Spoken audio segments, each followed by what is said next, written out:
Hey guys, remember me? Sorry it's been a year since I posted something big. That's on me for real. So anyways, another year, another ranking. Well, not really. There's gonna be a top 10 this year because I do not have it in me to rank 40 films just for an end of the year thing. A top 10 should be good enough. Cool? Cool. Anywho, 2023 was just a really mid-year for film. At least of what I've seen. I am aware I missed out on some genuine masterpieces like Oppenheimer or The Holdovers. I also haven't seen the Baby Shark movie, so my opinion's invalid. But at least I've seen a good chunk of movies that are exceptional. Only like 12, but still exceptional nonetheless. So let's get to the best 10 of them. But don't worry, I will be giving a brief summary of all the other movies that didn't make the cut, which are...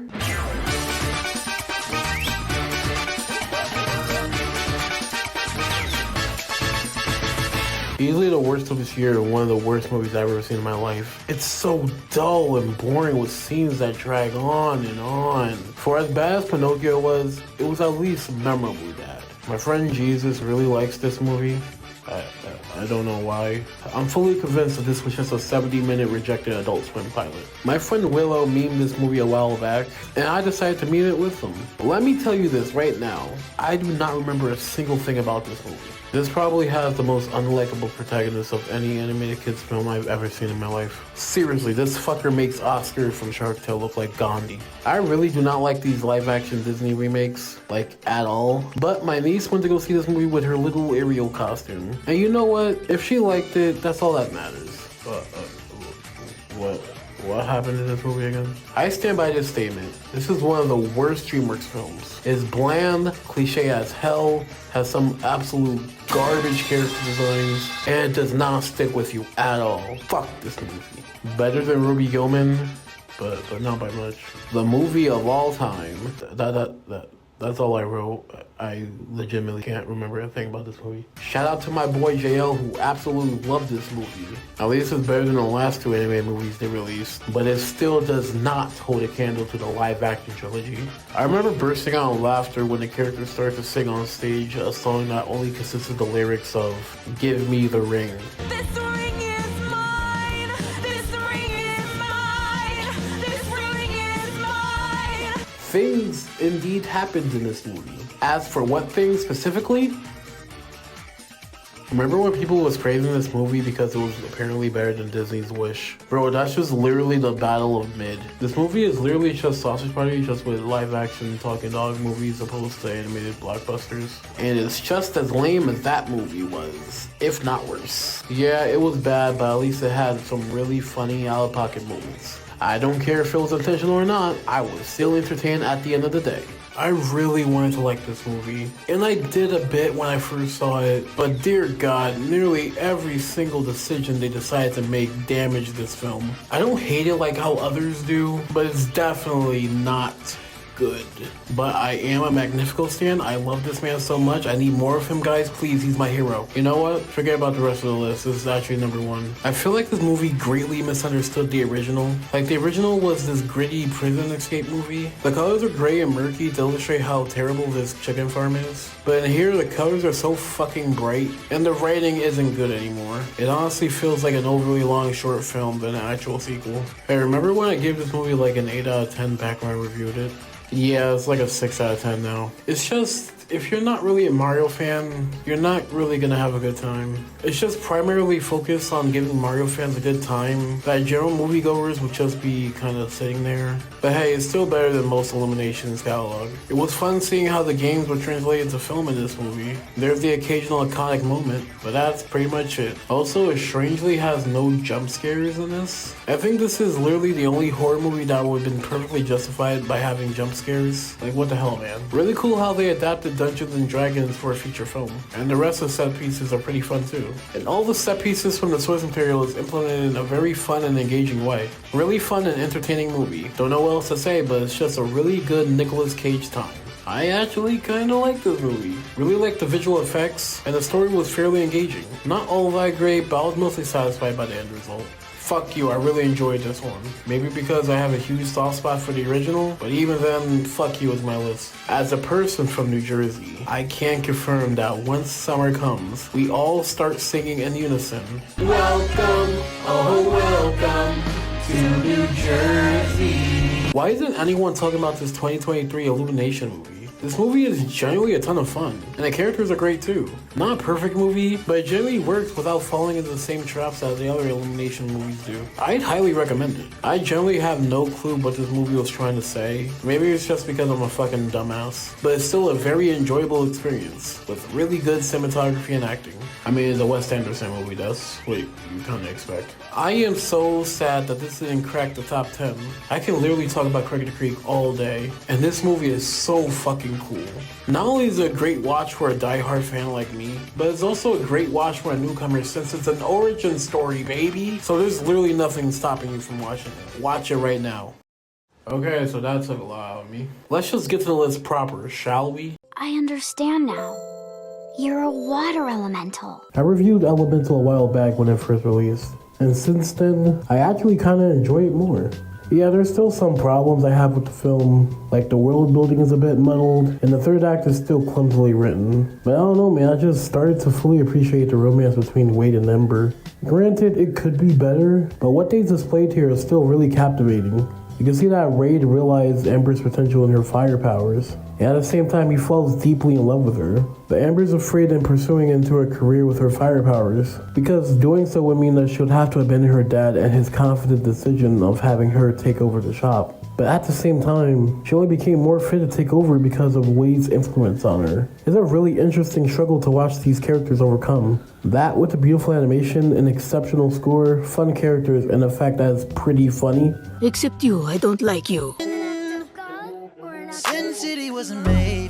This makes for a pretty good Pixar film that, while not toe-to-toe with his masterpieces, is still worthwhile. Also, it really warms my heart seeing all the TikToks and YouTube shorts from fellow fans of this movie, expressing their love for both it and Wade and Amber as a couple. Rare TikTok W. Oh, Ken, I'm so happy to see you! I fucking love Ken. This has got to be one of my favorite written characters I've seen in a movie in recent memory. And it's funny, because judging from the trailers and promotional material, it didn't look like he'll have that big of a role in the film. But no, he is a standout character in my opinion. The fact that his arc stands out over the main characters is so mind-boggling. In the start of the film, Ken has no identity of his own. He and his kind are just glorified accessories to Barbies. His only real goal he strives for is the hand of stereotypical Barbie, who keeps turning down his advances. And worse, he has active competition with the other Kens. But when he travels to the human world, his perception of life is challenged. A woman walks up to him and simply asks for the time.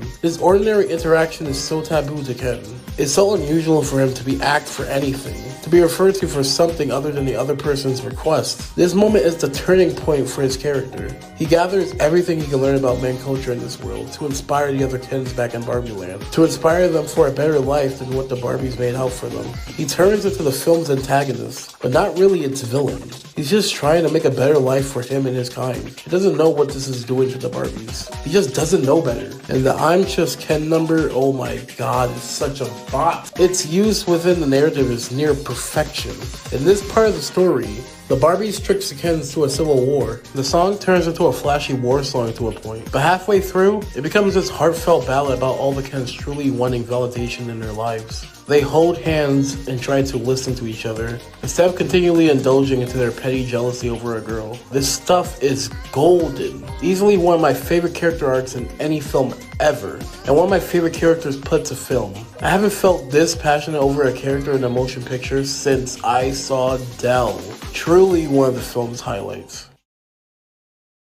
Oh yeah, the rest of the movie is alright too. Yeah, if it wasn't obvious, Ken is kind of the only reason why this movie is on my top 10 of this year. Well, to be fair, the rest of the movie isn't bad. Actually, far from it. I really like the sets and general production design. The all-star cast does a good job playing these characters, and the movie is really fun. But it's just like, why isn't the main character Ken? You know, his arc is honestly so much more compelling than Barbie's. Barbie's arc is fine, and the ending to it is pretty well done, but it just doesn't hold a candle to Ken's arc. Plus, the movie's story structure is a bit wonky. It feels like there's no real third act, honestly. And the speech about women in this movie is nice in a vacuum, but it feels pretty forced into the movie, and it stops the film to a halt.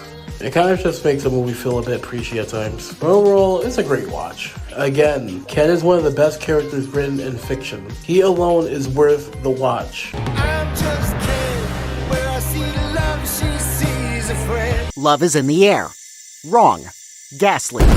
So I saw a movie called Air, and I thought it was pretty neat. Okay, I'll keep this one short because I don't have that much to say about this film. It's just a really well-made movie. The cinematography was excellent, it was paced well, the acting was top-notch, and it told the story of the creation of Air Jordans in a very exceptional way. Oh, I just love bioflicks. It's just an overall well-directed movie that I really recommend. And, yeah, that's it. Who can take the sunrise? I never had chocolate like this. Wonka is so stellar, you guys. Seriously, where is his Oscar nomination? You've never had chocolate like this should have gotten a Best Original Song nomination. Anyways, Wonka is such a treat. Kind of reminded me a lot of Wild Wild Crocodile from last year. It's just fun, charming, and a sweet little time. And it can get fairly emotional. Every good thing in this world started with a dream, so you hold on to yours.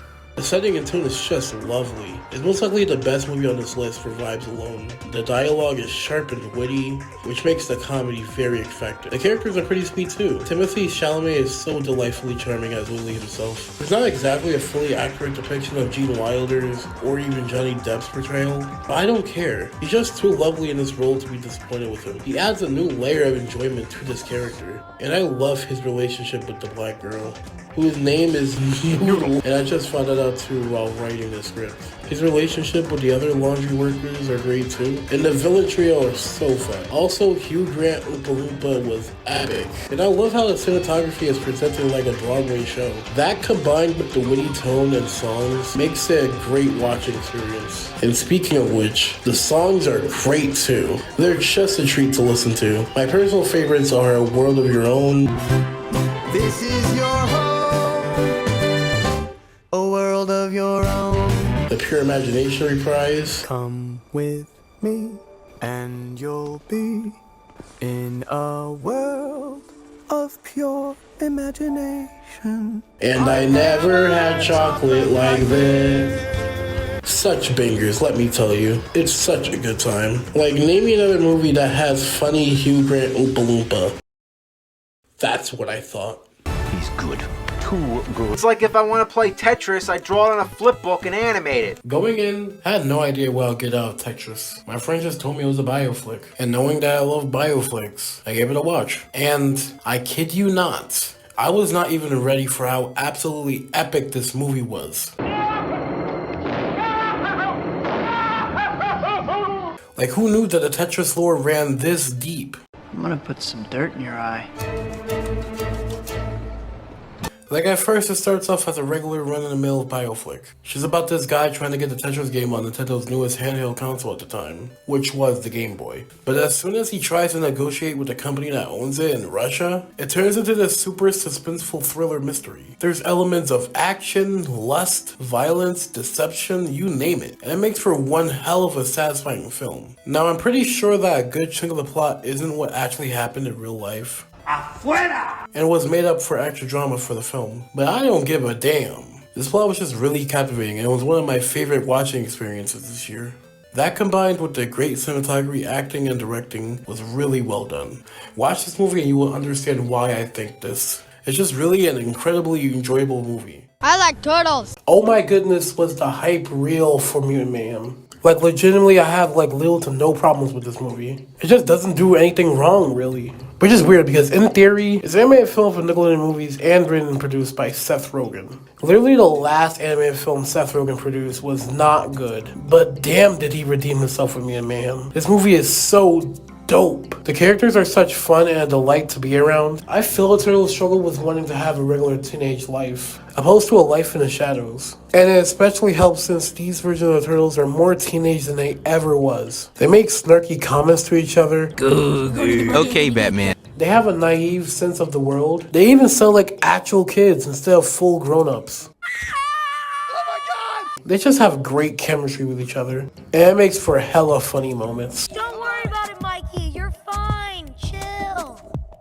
He's gonna die. Even with their references to pop culture, it feels so natural given context that they're teenagers and obsessed with the human world. It just makes watching this little charming story and these turtles bust down criminals just for a chance of a normal teenage life so great. Oh, and the action is really solid. The no diggity scene is such a well-crafted scene that uses pacing, timing, visuals, story progression, and music to create a near perfect sequence. This version of April is really great too.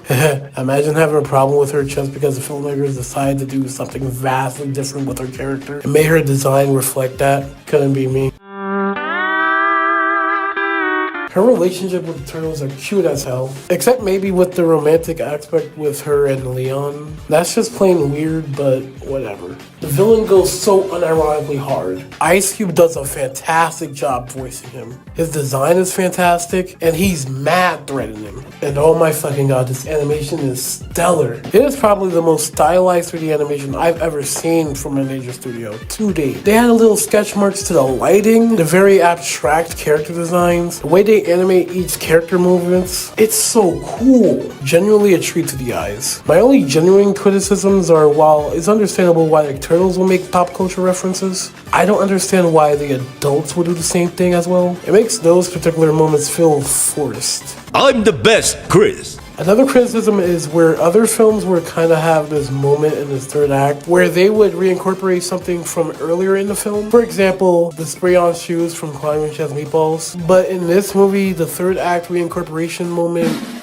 was an Attack on Titan reference. Attack on Titan! It made the third act action scene feel a bit sloppy from a writing standpoint. It doesn't at all take my enjoyment of the film, but it's still something I was scratching my head about. Either way, this is a fantastic adaptation to the TMNT characters. Please watch it when you get the chance. Knock knock, motherfuckers. Okay, last live action film on this list. And it's a movie from M. Night Shyamalan. What a twist! Okay, I have no idea that this was the case for this movie going into this. I only really saw this movie because my buddy JL kept recommending it. And you know what?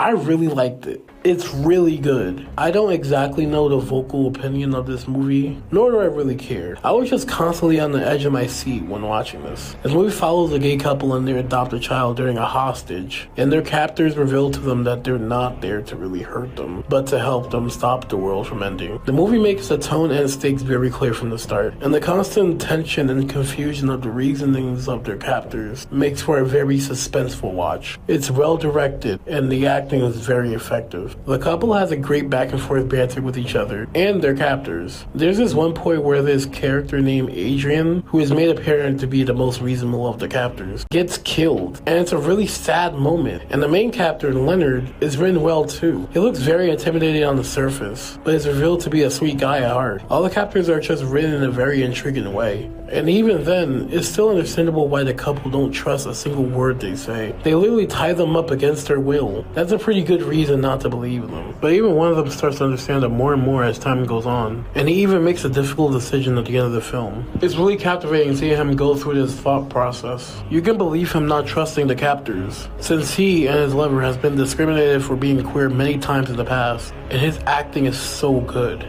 I just really connected with this movie all around. My only gripes being that the series of events can be a bit too fast-paced. Basically, the more time the couple wastes, each one of the captors die off one by one. And after one will die, it would immediately cut to the television showing a disaster striking across the world. Like right after the death scene, that's a bit silly. Another gripe would be the movie stating that all three family members must have someone make this sacrifice in order to save the world. But they let the daughter run to her treehouse while the couple decides to sacrifice? Why not just remove the fact that all three members must decide then? If you're just gonna kick the kid out of the dramatic part of the film. That was a pretty weird decision for the filmmakers to make. But nonetheless, this is a really great, gripping film. I do not care if I get looked down for liking it this much. I just think it's really fantastic. I'm Gene Shalit now. I am so glad this movie got to see the light of day. Not only because it's really fucking funny to see it receive better recognition than Disney's Wish, that's just downright hilarious, but it's also a really phenomenal movie by itself. Like seriously, if this was released by Blue Sky, like how it was originally going to be, it would easily be their best film they've ever released. Even better than Robots. And man, do I love Robots. So let me just start with the main leads. Nimona is such a great character. She's just the right amount of spunky, loud, ruthless, and emotional. She can perfectly balance the funniness and pure emotion of her character. And her voice actress, Chloe Grace Moretz, does an amazing job. Ballister is also a really good character too. Him and Nimona have a great bond with each other, and it's really touching at times. The voice actors also have great chemistry with one another, and it leads to the great comedy that this film has. And let me tell you, this movie is really hilarious. Hurry before the whale gets here! Hey everyone, it's the whale here, and today we're going to be making a new reaction. So many funny moments, and they're enhanced with the very fluid and expressive animation. And the rich and very clever world building this film has. It's just fantastic. Not only is the futuristic medieval society aesthetically pleasing and very unique and original, but it's also a visual representation of this very advanced civilization still being stuck in their old, tired ways. And it perfectly fits with the messages and themes of this movie. This movie is obviously an allegory for queer individuals living in an unaccepting society, and it's very respectful. Even though I'm a straight cis white, why I said white? Okay, I'm a straight cis male, and I am not at all qualified to talk for queer people, but I will say I can easily see many queer individuals resonating with this story. Seeing Nimona just trying to embrace her natural self, but being constantly accused of being a monster is very powerful. And it gets more intense when she's even confronted by the person that she finally opened up to in such a long time. Like seriously, this movie has the balls to go really deep into this allegory. There's even an attempted, unaliving of oneself in this movie. Like, I was absolutely shocked that this movie went that far. Like, holy shit. But it's very integral to the story and the state that Nimona is in. It's a very well-crafted scene, and legitimately one of my favorite scenes in film to date. And I am so happy this film gets to exist without being a part of the Disney brand. Because if it was associated with Disney, they would have heavily toned down the queer symbolism and make this movie more appealing to the homophobic overseas audience. And that's something that can't be easily done without worsening the movie. So, fuck Disney, blue sky never dies. Bird. Okay, I'm like 100% sure that my opinion will drastically differ as time goes on. So take everything I say with a pinch of salt. Don't worry, I am planning on doing a Ghibli ranking though, in like the next 3 years. Anyway, The Boy and the Heron is so good. And the weirdest thing is, I don't even know why it really resonated with me. I guess I'll start with my only problem with the movie, and it's that it's pretty confusing and hard to follow at times. Like, there's very random and kind of out of nowhere set pieces, like these bird people, fire spirits, an old guy overseeing a fantastical world, and shit like that. And they don't really introduce these elements in a very comprehensible way. It's just boom, there's birds now. I hate birds. And boom, there's an old man. You're so old. So in a way, I can't really recommend this movie as your first Ghibli movie, but I'm not at all saying that I won't recommend this movie in general. Quite the opposite, actually. Yeah, the set pieces and the way they present them is a bit confusing, but the way I see it is that the movie is very open-ended. The set pieces themselves are very imaginative and very clearly thought through. Like the main character Mejito losing his mother to a fire, and she is reunited with him in the other world, and in the end, she's fully aware of the outcome in her future, but is completely content with that because she gets to be the mother of him. It's laid out subtly, but it's so heartwarming. I love the portion where Mejito sails and fish with the younger version of one of the old servants. Ghibli just knows how to make slice of life scenes like that feel so magical. And the scene with the old man in the Tower of Blocks is just so beautiful. It's just a man trying to find his replacement. And it's clearly a metaphor of Miyazaki trying to pass down his filmmaking legacy. Something that he struggled to find for years. And I love that he doesn't find that person. No one's able to live up to that legacy. It's okay to finish your story and leave the people of tomorrow to start their own in their own way. God, this movie is so good. I can't wait to rewatch it over and over again. It definitely deserved its Oscar win. Even if I liked a certain other nominee a bit more. And that nominee is... yeah, of course it's Across the Spider-Verse. Like, what else could it be? What other movie takes such daring risks and succeeds with flying colors? What other movie is a follow-up to one of the most inspirational films in recent memory, and not only is a worthy follow-up to it, but somehow exceeds it? What other movie has a reference to the 2018 Venom movie? Only one movie, and it's Across the Spider-Verse. Like, you can only dream for movies this good. The story is one of the most gripping and suspenseful things I've ever seen in a motion picture. The constant, vibrant art styles clashes in the most beautiful way imaginable. The villain is not only really fun and enjoyable, but it's also a legitimate scary threat that I don't even know how they're gonna be stopped. And it doesn't feel sloppy in the slightest. It's also seamless. And the character arcs in this movie are phenomenal. I genuinely cannot understand the mindset of it's only half a movie.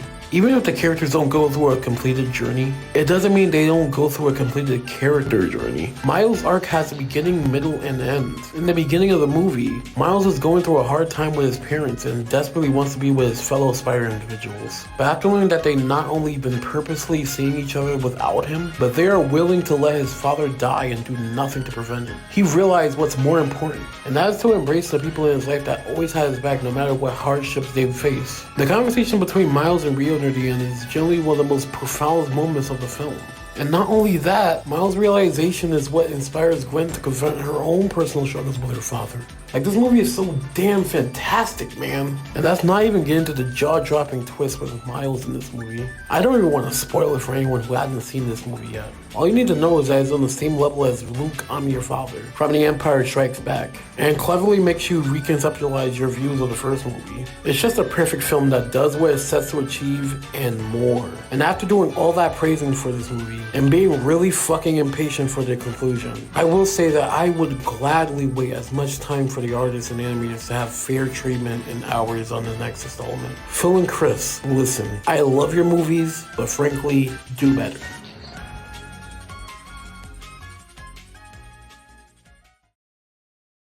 Okay, so this part is unscripted. I don't feel like scripting it right now. I just want this video done. Thank you for watching this video. Sorry if it took really fucking long. And heads up, I am not doing end of the year videos anymore. They just take kind of too long. I'm not really that invested into it. And I kind of just want to do other things. Like, I want to get that solo Shrek 2 video done. Don't worry, I will have a video at the end of every year, but they're gonna be incredibly short. So anyway, thank you for my editors that took their time out of their day to edit this, and thank you, the audience, for watching it. And don't worry, I won't take another year to finish a video. My next video will be a Blue Sky ranking. So anyway, bye. Thank you for watching again. I'll see you later. Remember that you're always welcome back to Bell's Bell.